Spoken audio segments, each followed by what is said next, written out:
From the moment I laid eyes on her, I was tongue-tied.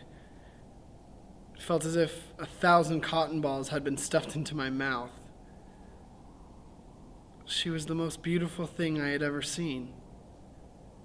She wasn't just skinny with high cheekbones and an elegant nose like the other girls. She was real. And she made me feel real as well. I think that was the first time in my life I had ever experienced that feeling. Her eyes were entrancing. The light glistening like diamonds in the sea of her violet pupils, shifting from sad to mad to sexy to silly to laughing to crying, all in one moment. And they looked at me. I looked back, and every ounce of fear in me disappeared like snow in the wake of spring.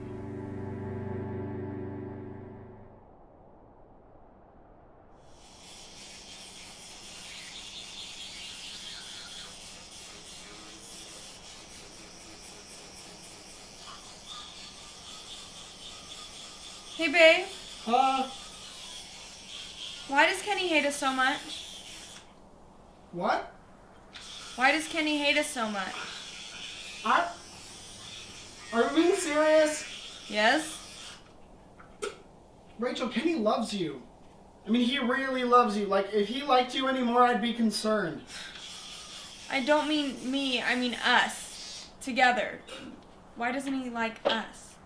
He seems to be fine with us as far as I can tell. What was that toast about earlier? Why did he seem so resentful? He was just being silly, Rach. I don't think so. Yes, he was. Look, you know Kenny. He can be a little snarky sometimes, but he doesn't mean it. He teases as a way of showing that he cares.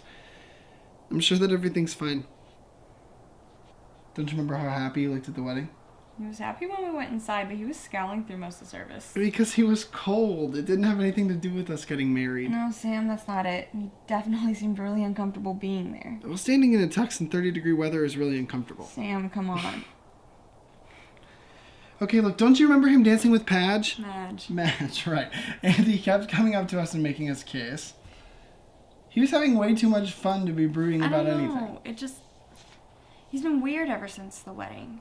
He's always condescending towards me, and he fights with you all the time. He just doesn't seem his normal self, you know? Condescension isn't his normal self? Sam, stop. There really is something wrong. Okay.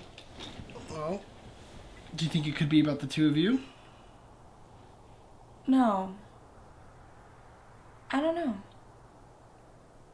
Do you think he might still have feelings for you? No. I mean... No, that was done a long time ago. He's gotta be over that by now. Okay. Well, then you don't have anything to worry about. I'm sure everything's fine. Maybe. Maybe I'm just being crazy. Rachel, you're not being crazy. It's normal to be afraid of how your friends will react to a big change like this. I just feel as if I'm constantly being scrutinized, you know? Popped underneath a magnifying glass to determine whether or not I've made a mistake. You think this was a mistake? Of course I don't think this is a mistake. I love you. But... No, but... But... Do you know what it's like to feel as if the world is constantly breathing down your neck? Like pushing you towards a future you're not prepared for? I feel as if the universe is pressing me toward adulthood before I've even coped with being a child. I mean, I'm leaving behind everything and everyone I ever knew. Except one. Yeah, except one. But it's not just the people and places, it's the routines I have, you know? I mean, I am used to coming home to a loving mother and two annoying brothers every night. I'm used to our weekly drinks with Kenny and whatever high school whore he's dragged along with him. I'm used to lunch with Sarah after church every Sunday. I'm afraid that without all of that to keep me grounded, I'll go crazy. Rachel, you are not going to go crazy. You say that, but I'm halfway there as it is. What sane person do you know has to take 5 pills before bed. Which reminds me.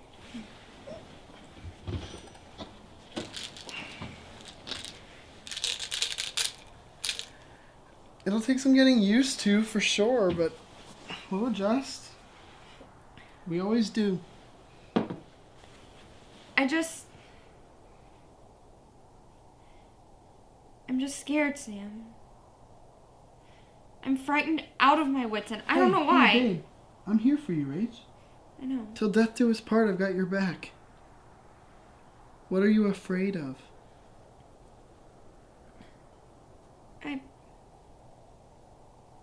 Like I said, I don't know. Come on. Talk to me, Rachel. What's going on? I said I don't know, Sam. Rachel, how am I supposed to help you if you won't talk to me? I said I don't know, Sam. I'm confused. Look, Rachel, you wouldn't have said something if you didn't have any ideas, so just tell me what you're afraid of. I don't know, Sam. Stop acting like a professor and just listen to me. Rachel, I'm listening, but you aren't saying anything. I just want to help. So please, finish your thought. What are you scared of? I don't know, Sam. Why are you yelling at me? I just want to help you. You can't help. That's the problem. Tell me what you're scared of. I'm scared that I'm going to lose it, okay? I'm scared that I'm going to lose you.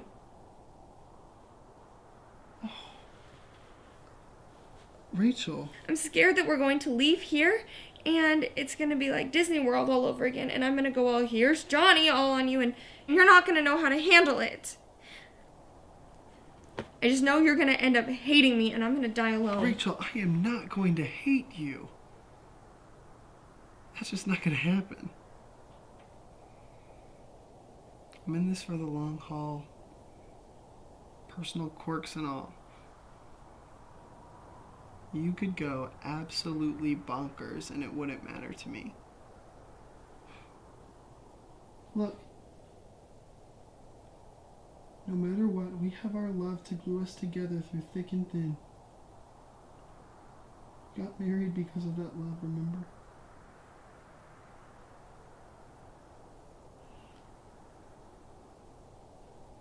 What if it wasn't about love?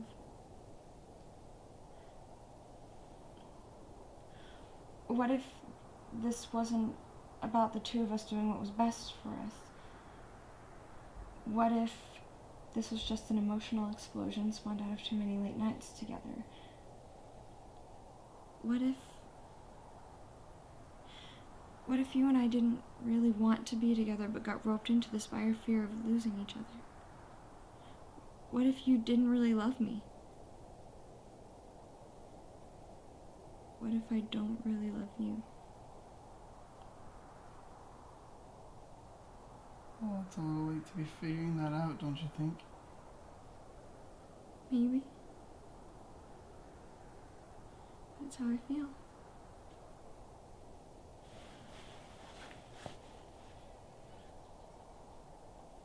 That sucks.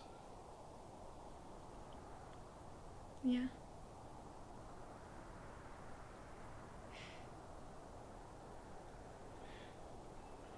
I think we both need to go to sleep. We're both really tired, and maybe this will all look better in the morning.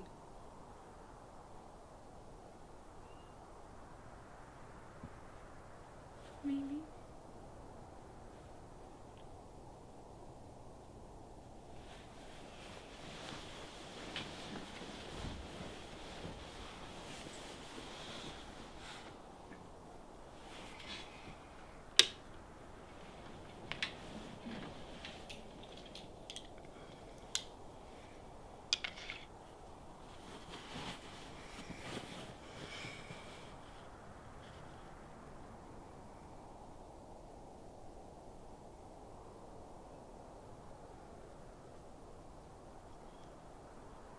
Night, Rach.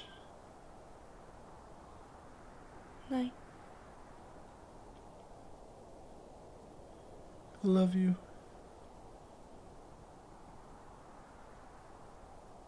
I know.